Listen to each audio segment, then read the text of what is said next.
to another episode of Civic Affairs. Tonight we have a pretty packed lineup. We will be speaking with Donna Hilsinger, who's running in Ward 3 for the very first time. We have Marchy Bruni running in Ward 5, who is currently on council for Ward 4. And Paul Christian running in Ward 1 again. Yes. So it's going to be a busy night. You had that switched. He's in 5 now and 4. He's in 5 now, running in 4. I can't get it right. I cannot get it right. Think about how the voters are going to be confused. It is confusing with the new ward system, but you know what? We did an interview with Malcolm White right after the ward boundaries were announced, and he did a really good job of explaining it. There is an interactive map on the city's website that shows the exact boundaries, but yes, Marchy Bruni, Ward 4 is currently in Ward 5. Right. I'll get it before the election, I promise. A lot of the Ward 4 will be the old Ward 5. Yeah, absolutely. So it's just... So, aside from the candidates that we have been talking to, the race has really been heating up. The mayoral race has really been heating up these last A lot of back and forth. Lots of back and forth. And we've seen a lot of it in the studio, which has been awesome. We've had both Roy Ring and Christian Provenzano come in and say their piece, primarily revolving around a huge issue, which is taxes. Right. So it's great to see that back and forth debate. But one concern I do have is that maybe it's a little bit confusing for people that are kind of reading about this, not knowing kind of what to believe or what side they fall on, and it's a lot of numbers being thrown around. So I just hope that our message stays, not our message, but the message stays clear, and that people are thinking, clearly about who they're going to vote for, and outside of just the back and forth nonsense. Exactly. A lot of people are confused. A lot of people don't like change in this community, and the back and forth bantering between the two mayoralty candidates is just confusing. And it's distracting. And the problem is when people get confused and turn off, they go to the incumbent. See, that's the whole challenge with it. So anyway, bottom line, I hope people just still kind of do their research, follow along in the media, but also, follow along with what you value too. Aside from that, last week at council was a pretty packed agenda. They had a lot of stuff going on.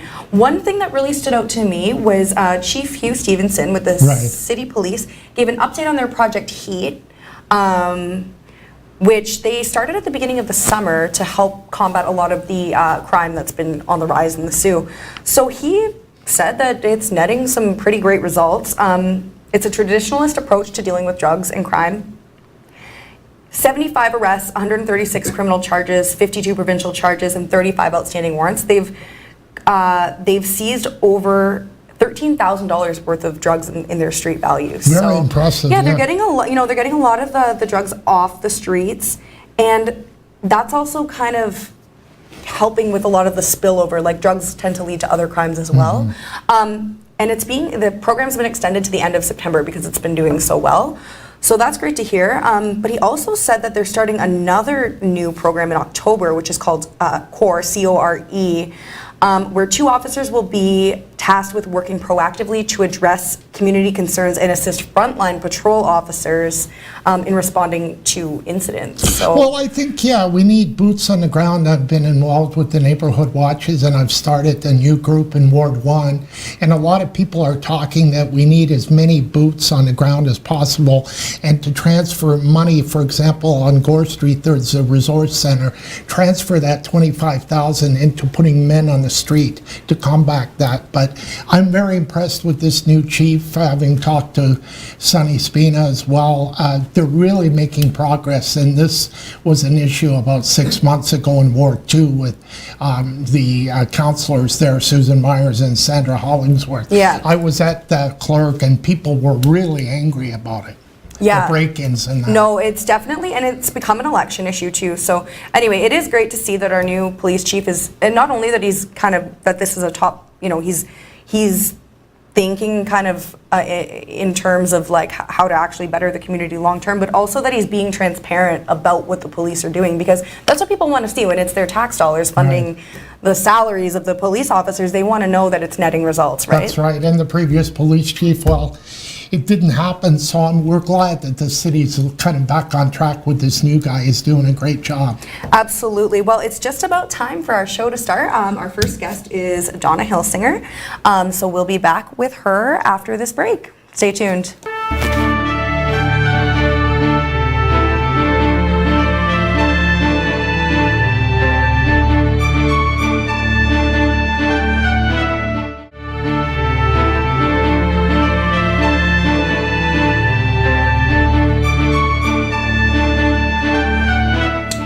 Welcome back to Civic Affairs. I'm here with our first guest, Donna Hilsinger. Donna, how's it going today? Fantastic. Doing Fantastic. good? I am. Thank you, Riley. And Donna is running in Ward 3, and this is your first time running in It is. Municipal. It's my first time in any type of politics. In any type of Formally. politics. Yes. Yes. But you've had a lot of community, involvement and experience from the arts to the business world. Yes. So, Yes. in terms of being in the public, I feel like that's not like a new thing for you, but No. it's taking a different form. Yes, most definitely. Yeah. So how do you? Okay. So I watched. You did an interview with Luann Young previously, shortly after filing your papers, and you talked a little bit about how some of the methodologies in politics you weren't so sure, because you've never done it before. How do you feel about, how do you feel about your confidence in adapting to that kind of realm, like city council, and because you said you're an advocate for getting things done. Yes. And sometimes in council, not that they don't get things done, but it's a lot more discussion, a lot more paper pushing. Are you a little bit worried about that if you get elected? I'm not worried about it. I mean, everybody has their own style, and everybody brings their own experience and background to the table. I just feel really strongly that in order for us to grow as a community, we have to act a bit differently to make some large strides and to be successful in growth. And so that takes action. It takes thinking. It takes understanding. It takes research. But in the private sector, you're competing against other businesses, absolutely. no matter what you do, and if you're not growing, then your competition is going to take over, right? And take business from you. So you don't have days, weeks, months, years, and whatever to innovate and to change and to recreate your products and attract new customers and create new products for existing customers and all these things that we have to do. So we have to decide where we want to go. We have to decide the best way to get there, and then we have to start doing it. Do you think there needs to be more tangible action than just conversation and? I think it could take a little bit less time because we don't have time. We don't have a lot of time. We will be a shrinking community if we don't get 10,000 people to relocate and move to Sault Ste. Marie in the next 10 to 15 years. That will only maintain the current population we have. And I believe we can be growing. We can be a growing Northern Ontario community because this city is extraordinary and it's awesome and it has the best quality of life in the province of Ontario. If not, I know I get a little excited about the country of Canada. But we have a lot here, and I think we have a lot that people would want to be part of. So we have to work hard, make good decisions, make investments, and make things change and make things happen. So in your opinion then, like based on that, and based on like we just talked about, your experience with business and tourism and arts and culture, where do you think we're lacking in attracting 10,000 more people? Is it in how we market the city, or is it in the opportunities that are here? Well, people aren't going to move here, generally speaking, if they don't have a job. Right. So that's where everything starts. So it starts with the economy, and it starts with growth and jobs. People can, I believe that there was somewhere in the neighborhood of 60 people who were hired to come at Algoma last year, who came from outside of Sault Ste. Marie for jobs that we didn't have people here to fill, right? Which I think added to something like 150 new residents to our city. It's not a lot, but it's something, right? But then they build families. Exactly, right? So it's there's a lot of work to do. But it starts with the economy. It starts with the economy. It starts with jobs. It starts with and two people in families need jobs. I released a video today talking about the things that are important in my opinion, and I think it's important that we support the industries and the traditional industries that exist here in Sault Ste. Marie, and that we've been part of manufacturing, et cetera, for hundreds, over 100 years. Right. But there's a lot going on in the world. There's food tourism and agricultural tourism. There's other types of tourism related experience. Really here. There's home home health care. There's things like artificial intelligence that's booming in industries all over the world, right? And so I think we need to get really serious about attracting some new and up and coming industries to the community that are going to provide a bigger base for jobs. So it's jobs, then it's economic growth and diversification. And then it's also competing on a more national or even global scale if we're getting into those industries that are growing, right? Yep. So something you mentioned when you're getting all passionate about Canada, a big part of your campaign is the quality of life. Mm-hmm. And I was wondering if you could tell me a little bit more about how you put that at the forefront, and maybe what we're lacking right now and how it can be improved, or what are your thoughts on this?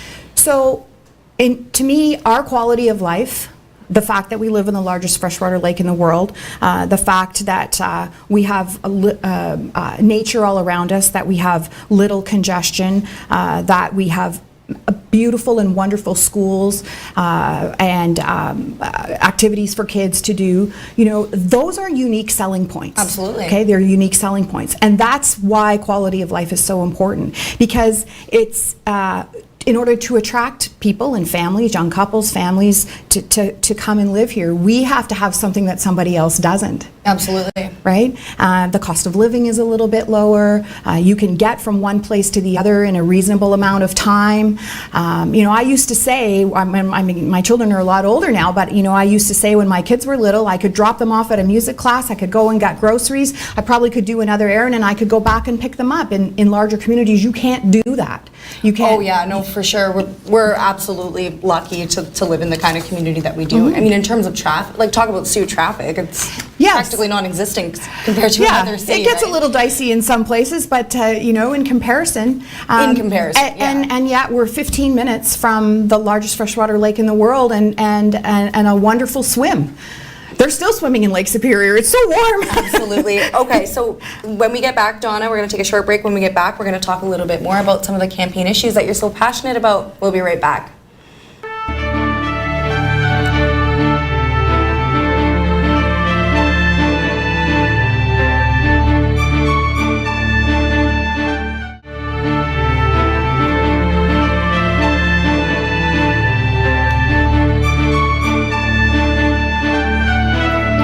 Welcome back to Civic Affairs with Donna Hilsinger. We were just talking about tourism and drawing people to Sault Ste. Marie and all the unique things that make the Sioux so naturally gifted. Mm-hmm. Now, on that note, there's this kind of, some would call it an eyesore on our waterfront, mm-hmm. that is taking up some pretty valuable waterfront property, and that's the old hospital site.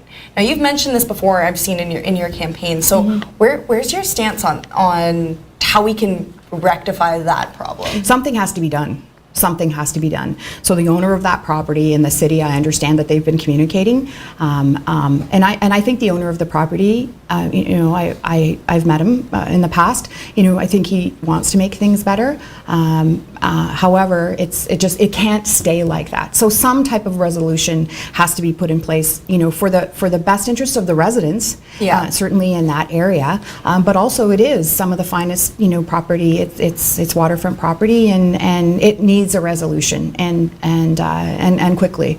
So certainly, I'm not in a position to affect that as it stands right now. But I certainly look forward to participating in a resolution if I was to be elected. So this is something you'd push in council if you're elected? Most definitely. Is it something you've heard from residents, or I know it's not specifically in Ward 3, is it? That's in Ward 2. Right. But I feel very strongly about aesthetics in general. Right. I think that we could do a much better job in this community of highlighting and showcasing our beauty.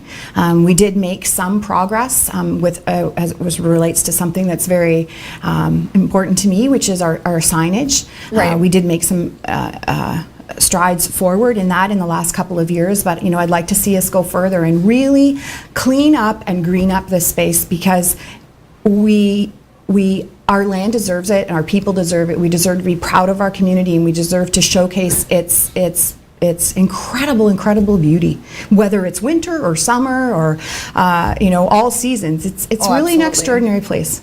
So through your kind of experience and your time in Sault Ste. Marie,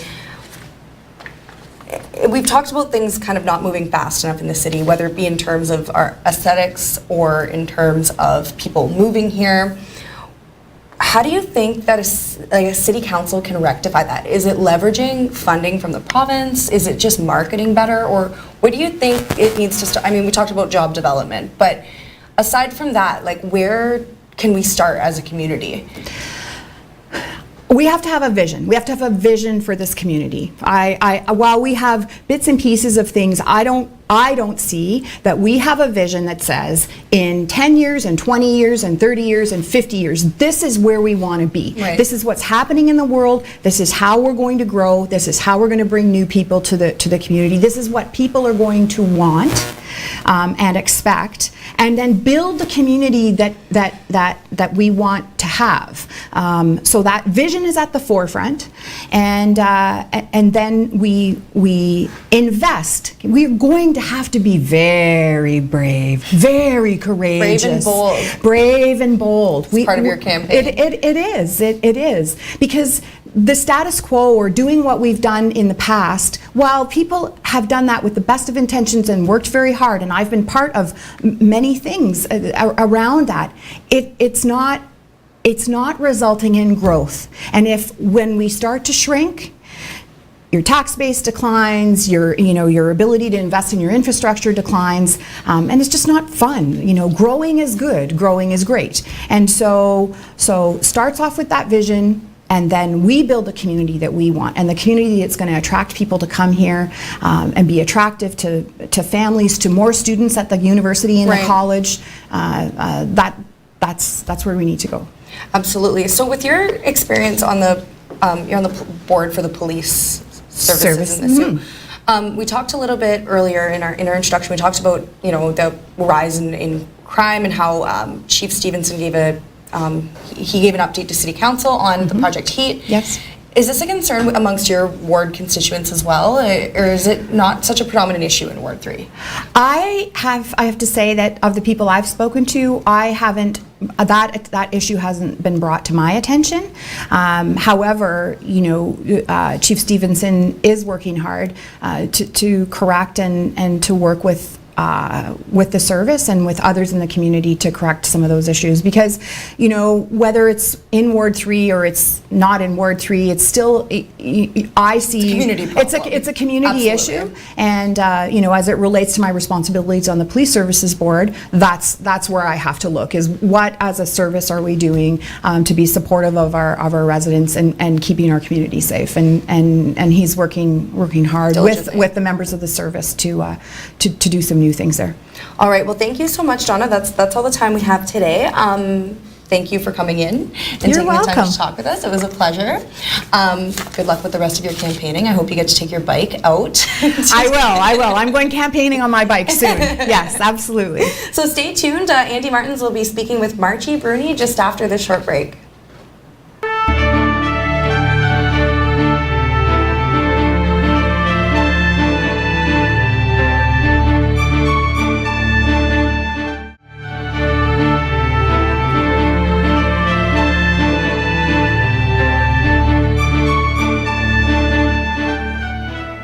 We're back on Civic Affairs, live from the ONNtv studios, and I'd love to welcome his first-time visit, Councillor Marchy Bruni. Thank you for having me. Welcome, Andy. Marchy. It's been great that you're be able to be on the show.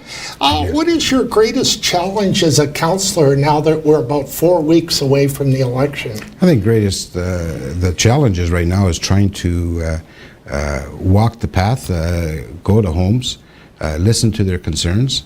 A lot of the concerns that I've been hearing is taxes. They're concerned about our taxes. They would like to see our taxes lowered or stay at a minimum. Our budget is a concern. Our infrastructure on our roads. There's a major concern with the infrastructure of our roads. Our roads need major repairs. And so they're bringing those out front when I go door door knocking all the time. So those are some of the concerns that I'm getting from residents. Will in the Ward new 4. council have to readjust to keep the taxes down? They've increased at 11% in the last 4 years. I've been hearing that as well, that, one of the mayoralty candidates thinks that you have a 0% increase for 4 years. You've been on council now for quite a while. Can that really be done? A 0% increase possibly can be done, but there's avenues to look at. If it's reduced services, we need we need the public to speak up and say, do they need services reduced? What type of services would they like to be reduced? But is it possible? Sure, it's possible, Andy. I mean, myself as a councillor, for the last 8 years, we get our budget several months beforehand, and we go line for line, and we try to figure out what can be cut, what can be increased, etc. So now, it's a good thing that you guys are getting the budget done a lot sooner than you did in previous years. That's a benefit. it's a major benefit for the councillors because we do have the information in front of us. We can question staff. We can ask them the questions. Hopefully we get a better and clearer understanding on the budget. Can you speak to a little bit about the new challenges? You're moving from Ward 5 to Ward 4, and Riley and I talked about this on the show opening. It's confusing to some constituents, isn't it, the changes? Yes, it is a major change to a lot of the constituents. Some of them are on the borderline of Ward 4 and Ward 5, or Ward 3 and 4. Right. But the communication has been out there, maybe not as clear as what people expected. But I know going door to door, some residents were not aware that they're in Ward 4 now.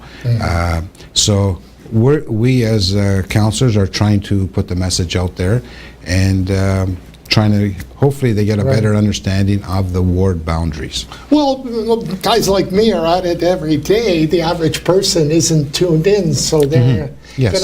you're getting that at the door quite a bit. I'm getting that at the door, and I'm getting phone calls, and I do receive emails stating what ward the particular resident is, what boundaries are they living at.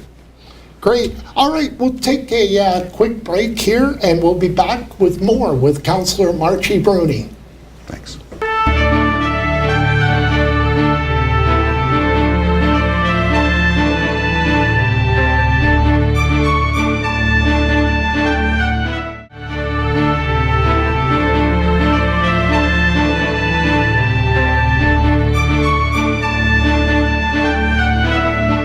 Thanks for coming back to Civic Affairs. We're here chatting with Councillor Marchy Bruni of Ward 5 now. It's going to change after October 22nd to Ward 4.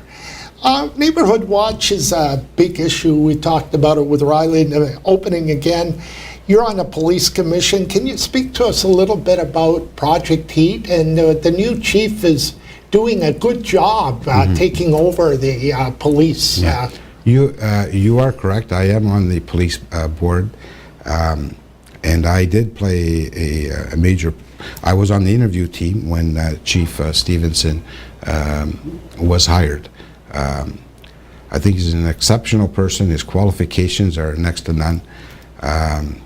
2 weeks on the job, and he introduced the HEAT, High Enforcement Action Team, and he wanted to concentrate in the downtown core area for drug users and drug dealers.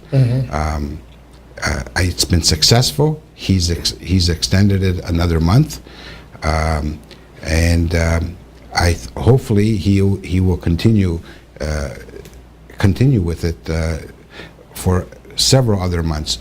The interesting part is I'm going to be sitting in with the finance committee, and hopefully we can find some extra budget money to continue his programs. And I believe he has several other programs right now. But There's something else coming down the Pipes Core or something. He has another program. he has another program with CORE, and hopefully that's going to be implemented very shortly. Great. Well, you guys did really well. Where did the new chief come from? Southern Ontario? He came from Southern Ontario. He was an OPP officer. Okay. His credentials again were excellent. So it was a good choice by the committee, and we're very happy that Chief Stevenson is with us right now. The people of Sault Ste. Marie should feel like just a little bit safer now with Yes. this Well, new chief. just on the crime rates, it's 50% more for drug users and drug dealers. He has nabbed, if you want to. Wow. So it's a positive. It's But I bet you he'll be the first to say there's more work to do. always more work to do, Andy. That's correct. Great. Going on to the Norgoma, my point is can council do more, and are we overlooking a great tourist attraction? Yeah, unfortunately, Andy, I mean, I've been a councillor for, this is the 8th year. Norgoma, I guess it was pretty well stagnated, that there wasn't much going on, but I must compliment the present board this year. Right. They've really brought in some new initiatives. Unfortunately, when council voted to remove the Norgoma, there was another aspect of it. The docks had to be replaced. So a decision had to be made then, and the decision was to move Norgoma. Unfortunately, Norgoma does not have a place to go to as of now. Right. There's not enough waterway for them. There's I know, speaking with some councillors, why don't we dry dock the Norgoma? Is that possible? If you dry dock it on a piece of property, and then you can have souvenir stands around it, you can make it a tourist attraction. So that's a possibility that we're going to look at. I don't know if it's going to be successful, but we are working with Norgoma. I know the Conservation Authority that I sit on is working with Norgoma. So hopefully something positive will come out of this. Well, I was on it a couple of months ago. It's pretty cool there, the history, and I think something could be made out of the Norgoma. Yes, the history is excellent. The usage this year has been excellent, more so than the past years. Great. Moving on to the downtown, we had Roger Brooks come in this summer, and was wondering if you could speak to the fact that should the progress be faster, 3 of 57 recommendations were implemented. Actually, to correct you, 3 out of 46. Oh, okay. 46, but All right. So we got 43 more recommendations to review. I think kudos to the Chamber of Commerce for bringing Mr. Brooks here. He has brought a lot of insight on what can the city of Sault Ste. Marie do. He mentioned signs, for instance. Our signs are very, very confusing, but that's a plus. Someone from outside came and told us that it would help out the tourism industry. Right. We got 43 more to go. Can city staff work harder and faster? Absolutely. Can city council work harder and faster? Yes, they can. Right. So, give you an example, we have a couple outdoor patios that are on city property. We've got that. We kickstarted it. It's great for business. I've sat outside on those patios. That's excellent. And it's excellent. If you look at other communities, they have that. So we're trying to eliminate some of the red tape so businesses have a better chance of surviving. We needed to go to those outdoor patios, there's no question about it. Exactly, Andy. And at least they identified the signage, as you say, and the one-way streets on Queen Street, Bay Street, getting rid of some of those one-way streets downtown. Exactly. It's a start. It is a start, and hopefully we can continue. Yeah. Right. Well, we got to leave it there. Thank you very much for coming in. Very quickly. Thank you very much, thanks, Andy, for Marchy. having me. Pleasure. We'll have you in again, and thank you for coming in. No problem. Riley will be back after the break with Councillor Paul Christian in Ward 1.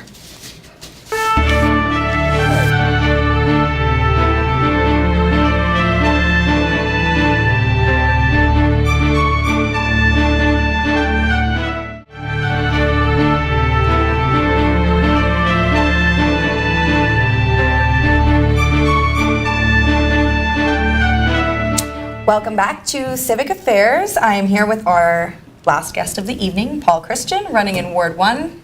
How's it going? I'm doing well. Thanks for asking, Riley. You just came off the campaign trail before coming here? Absolutely. I just got here on time. I was stumping in Ward 1, and I'm here tonight, and I'm glad to be here. How's that going? It's going well. It's a much bigger ward now. Right. I believe there's 15,000 constituents in Ward 1, just over 7,000 homes. Wow. Yeah, I've been at it now for about 2 weeks, but the reception's been really good. And what's really gratifying is that the people who last time around were in Ward 2 that are now in Ward 1 are familiar with me, which is important. Right. So it means that, you know, I'm making some kind of impact. And for the most part, based on what I can tell, it's been positive. Well, I'm glad to hear that. So, you've been on council for the, in the last term. Were you on council previous to that too? I've got 8 years under my belt. Okay, so this will be your third time around. And my last. And your last? Yep. We have him on record saying it will be his last. I will be broadcasting that, yes. So, how do you feel about your last 4 years? How would you describe them as a success this last term? You know, as a council, I think it was a success because, you know, I've had the opportunity to be on council now for 2 terms. The first term was different than the second term. The first term, you know, economically we were doing better. This last term we had a lot of headwinds, not the least of which was SR Steel. Right. And although, you know, it was a difficult time, I'd have to say that council did a good job, and I would rank that as a success given the challenges that we had. For me personally, I think there was a maturation. There's something to be said about experience. And this time around, I had some what I thought were very important initiatives that I brought forward, not the least of which was the Sioux Summit, right. which, if you're not familiar with, was an attempt to reach out to expatriates from Sault Ste. Marie who've gone on to other things in industries throughout Canada and the world. They have a love for Sault Ste. Marie, and I reached out to them through the Economic Development Corporation, and we held a summit, and basically what we said is, look, you love Sault Ste. Marie, how can you contribute? How can you give back to your community? So that's a process that started. And one of the reasons why I'm running again is because that process is just underway. My goal is to see that through, to leverage those people and their experiences to help us build a city. So you feel like you have unfinished business, you're not quite done yet? Absolutely. I definitely want to move that forward. I also want to move on the future Sault Ste. Marie project. Right. That was actually a resolution that I brought forward a couple of years ago, brought it to the mayor, and the original resolution called for the Economic Development Corporation to look at a holistic approach to deal with the issues we were facing with the problems surrounding SR Steel. Right. Now it's morphed into the future Sault Ste. Marie project. I really think that that's an opportunity for us as a community to move forward. And I think that the Sioux Summit people could play an integral role in moving that project forward. The other thing I want to see happen is I'd like to, we just conducted a business survey. Anecdotally, you hear complaints out in the community about city operations. I wanted to hear firsthand from businesses what problems they're having, if any, with city operations. Is there anything that we can be doing as an operation that can make their lives easier? So the information has just been compiled, and so that's another thing I'd like to move on. And you want to take that somewhere. So I have a couple more questions for you about what you want to see moving forward if you're re-elected. So as soon as we come back from this break, I'll be picking your brain about that. Stay tuned for more Civic Affairs after this.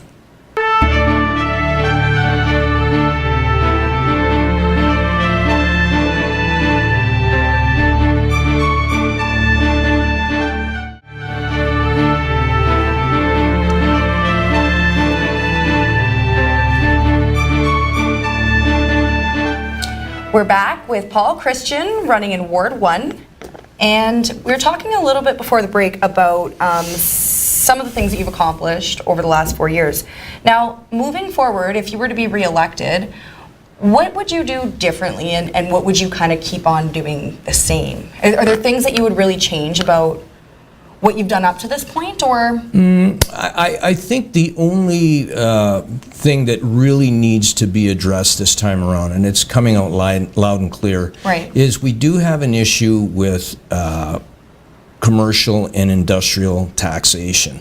It's a very sticky subject, but it does need to be addressed. Right. I do believe that there's some steps that we can take to help remediate some of the problems. But I'm one of 10 or one of 11, and so I think that needs to be discussed properly and vetted through council. As far as things that I'd like to do this time around, it's really a continuation of the projects that I've started. As I said before the break, the Sioux Summit to me is just a tremendous opportunity for our city to tap into talent of people that no longer live here but love Sault Ste. Marie. Still have a passion for it. Let's expand our network. Why are we trying to solve the problem of economic development alone? There are people out there in the world that come from Sault Ste. Marie that have business experience. contacts. They know the right people to contact if we need them. What's important, though, is I think we need to really work on the future Sault Ste. Marie project. We need to identify a couple of areas that we want to focus on in the future. I understand that Algoma Steel is a part of our community, but if we're ever going to get anywhere, we have to branch out. Like diversify. Technology is advancing. Let's take advantage of it, because technology doesn't know geography, right? You could set up anything anywhere if you have the right technology. That's true. So let's identify what we want to do. The whole community needs to get behind it. This isn't a city hall issue. It's not a political issue. It's a Sault Ste. Marie issue. And when we decide what it is we want to do, we all have to get behind it. And I think the Sioux Summit people, that network, as it continues to grow, can play an integral They part kind in of it. almost come hand in hand in some ways. Absolutely. Now, talking about ongoing initiatives that you've done, let's talk a little bit about the splash pad. Yep. So this was, it was brought forward by yourself Yep. and, was it Susan Myers? It was my idea. Susan Right. Susan seconded the motion. Yep. So where are we at with that? It's taken a little longer than anticipated? Yeah, and I think it's what I can give you is the fact that our committee, I was part of the organizing committee. What we were trying to do was lessen the burden on the community by using Trillium funding. So we had a goal of launching things in the early spring, but we had to wait for the Trillium announcement before we can go to council. You can't go to council and say we're going to build it. We just Guarantee don't the know how money. much. Yeah. We don't know how much we're going to spend. So we had to wait for Trillium on one hand. Right. So that pushed us back. The other thing we did was that we tried to use our own staff to do the groundwork, and instead of using the supplier. It Right. would have cost way more to use the supplier. So we had to schedule our staff in. That pushed everything back. We had to line up contractors, etc. So things got pushed back. The other thing that happens is once the season gets underway, now the supplier has filled their schedule. Right. And so now we're waiting for the supplier. So the work has slowed down a little bit at the site because we're waiting for the supplier. What I think is important for people to realize, though, is in the end, the money that we're using, for the most part, is coming out of the subdividers fund, which essentially is money that developers in Sault Ste. Marie pay to the city in lieu of green space. So it's actually the developers in Sault Ste. Marie that are paying for most of the splash pad. People need to understand that it's not really a levy item. Right. So next year, we will be up and running for sure. We'll have a splash pad We by will, next and summer? it's going to be first class. And so ultimately, what I'm gathering is it's taking longer, but the money, like between the funding and where the money came from the subdividers, it's saving taxpayer money. Absolutely in the it grand is, scheme yeah. of things. So it's Yeah. taking longer, but saving money. I mean, we could have built a splash pad sooner, but it would have cost a lot more. The staff really did try to save money for the community, and unfortunately, we ran into a few glitches. But what I think what's important, though, is the glass half empty or half full. We're going to have a first-class splash pad, and I can tell you, if it's up to me, it's not going to be the only one. We need a couple more in Sault Ste. Marie, and that would be something that I you'd would push pursue? for. Absolutely. All right, well, thank you so much, Paul, for coming in to share with us a little bit of, your legacy so far and what your hopes are moving forward. We'll be back to close up Civic Affairs after this break. Stay tuned.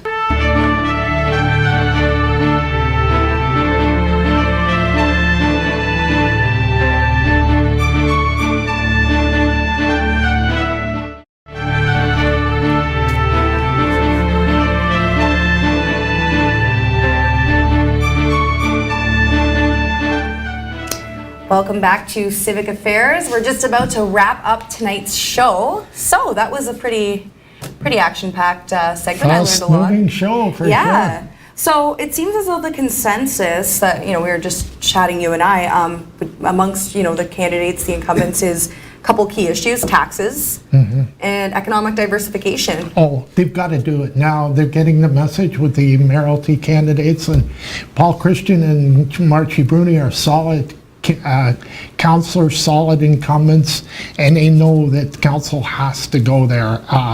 They can't be raising property taxes 11% over 4 years, and they've got to do with something with the commercial industrial, because we're the highest taxed place in Ontario. Out of 102 cities Yeah, surveyed. we're not going to get businesses to come in here if we don't do something with that.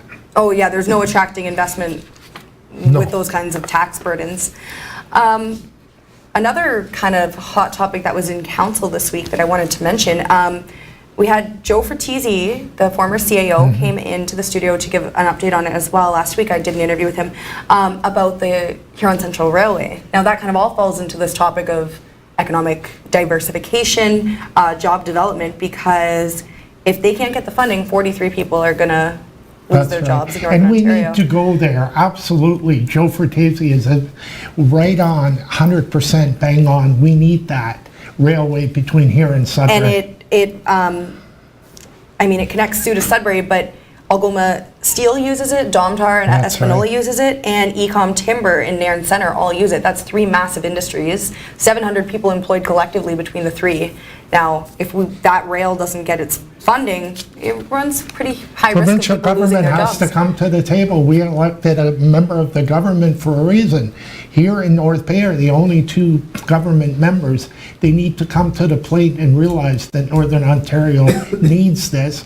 And there was a further study that came out last week also, is how much better if you add passenger rail to that. And that's a whole- Would the whole thing get? Now, these are also issues that Premier Doug Ford, on his campaign trail, he did make commitments to Joe Fertizzi's working group that he would be looking into this. So Ross they're gonna be- Hermano needs to come to the plate So here. they're going to really be holding him to his promises.